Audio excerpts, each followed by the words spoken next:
আমেরিকাতে জয় লুকাসের gold showroom visit করলাম। এখানকার গোল্ড কি ইন্ডিয়ার মতনই নাকি আলাদা? হ্যালো এভরিওয়ান, আমি Amit. Welcome back to Bongs in Cleveland. আজ ফেরার পালা, তাই সকালে উঠে চটপট মাটন কারি, স্যালাড, আমের চাটনি বানিয়ে নেওয়া হলো। তারপর স্নান করে রেডি হয়ে লাঞ্চ সেরে নিলাম। অনেকদিন পর মাটন খেয়ে দারুণ লাগলো, কারণ আমেরিকাতে মাটন খুব একটা ভালো পাওয়া যায় না ইউজুয়ালি। মাটনের জায়গায় ল্যাম্ব দেয় অনেক দোকানে।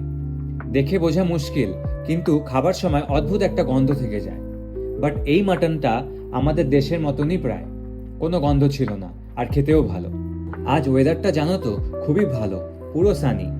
নডিরও লাঞ্চ হয়ে গেছিল, তাই ও ওইদিকে বাইরে খেলছিল, আর আমি প্রথমে গাড়িতে জিনিস লোড করলাম। তারপর আমরা বেরিয়ে ভিজিট করলাম জয় লুকাস, যেটা বন্ধুর বাড়ির থেকে মাত্র 5 মিনিট দূরে ছিল। তোমরা নিশ্চয়ই শুনেছ এই ব্র্যান্ডের নাম। ক্লিভল্যান্ডে এরকম ইন্ডিয়ান জুয়েলারি ব্র্যান্ড নেই, তাই একবার দেখার খুব ইচ্ছে ছিল যে আমাদের দেশের থেকে আলাদা নাকি সিমিলার। একটা জিনিস সিমিলার লাগলো, বেশিরভাগ স্টাফই ইন্ডিয়ান, আর ডিজাইনগুলো ম্যাক্সিমাম ট্রেডিশনাল ইন্ডিয়ান জুয়েলারি ছিল, ছেলে মেয়ে দুজনের জন্যই। বাট লেডিস জুয়েলারি কালেকশনই অনেক বেশি কম্পেয়ার টু মেন্স। যেটা ডিফারেন্ট হলো, ইউজুয়ালি আমেরিকান জুয়েলারি শপে তোমরা 14 ক্যারেট বা 18 ক্যারেট গোল্ড জুয়েলারি পাবে, বাট জয় লুকাসে দেখলাম ইন্ডিয়ার মতনই 22 ক্যারেট 24 ক্যারেট গোল্ড পাওয়া যাচ্ছে। প্লাস আমাদের দেশে যেরকম গোল্ডের ইনভেস্টমেন্ট স্কিম আছে, সেরকম স্কিম এখানেও অ্যাভেলেবেল, বাট অবভিয়াসলি ডলারে।